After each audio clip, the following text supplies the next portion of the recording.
ഈ സിനിമാസിൻ്റെ പുതിയൊരു വീഡിയോയിൽ നമ്മൾ നോക്കാൻ പോകുന്നത് ലാലേട്ടൻ്റെയും മമ്മൂക്കയുടെയും വരാൻ നിൽക്കുന്ന സിനിമകളെക്കുറിച്ചാണ്.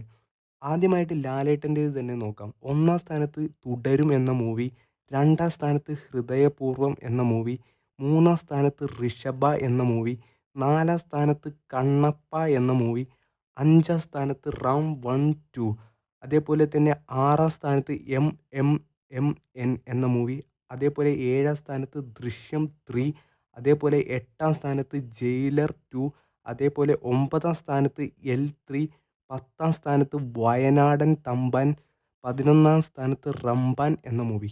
അതേപോലെ തന്നെ മമ്മൂട്ടിയുടേത് നോക്കുകയാണെങ്കിൽ ഒന്നാം സ്ഥാനത്ത് ബസൂക്ക എന്ന മൂവി, അതേപോലെ തന്നെ രണ്ടാം സ്ഥാനത്ത് എൻ എന്ന മൂവി, അതേപോലെ തന്നെ മൂന്നാം സ്ഥാനത്ത് ജിതിൻ കെ ജോസഫ് സംവിധാനം ചെയ്യുന്ന മൂവി, നാലാം സ്ഥാനത്ത് നിതീഷ് സംവിധാനം ചെയ്യുന്ന അടുത്ത മൂവി, അതേപോലെ തന്നെ അഞ്ചാം സ്ഥാനത്ത് ടിനു പാപ്പച്ചൻ സംവിധാനം ചെയ്യുന്ന അടുത്ത മൂവി, ആറാം സ്ഥാനത്ത് ഖാലിദ് റഹ്മാൻ സംവിധാനം ചെയ്യുന്ന അടുത്ത മൂവി, അതേപോലെ തന്നെ ഏഴാം സ്ഥാനത്ത് വരുന്നത് കണ്ണൂർ സ്ക്വാഡിൻ്റെ രണ്ടാം ഭാഗം, അതേപോലെ തന്നെ എട്ടാം സ്ഥാനത്ത് വരുന്നത് രാജൻ പ്രമോദ് സംവിധാനം ചെയ്യുന്ന മൂവി. നിങ്ങൾ പ്രേക്ഷകർ പറയും നിങ്ങൾ ഏറ്റവും കൂടുതൽ കാത്തിരിക്കുന്നത് ഏത് മൂവിയാണ് എന്ന്. അതേപോലെ നിങ്ങൾ ഒരു ലാലേട്ടൻ ഫാനാണോ മമ്മൂട്ടി ഫാനാണോ എന്നും കമൻറ്റ് ബോക്സിൽ രേഖപ്പെടുത്തുക.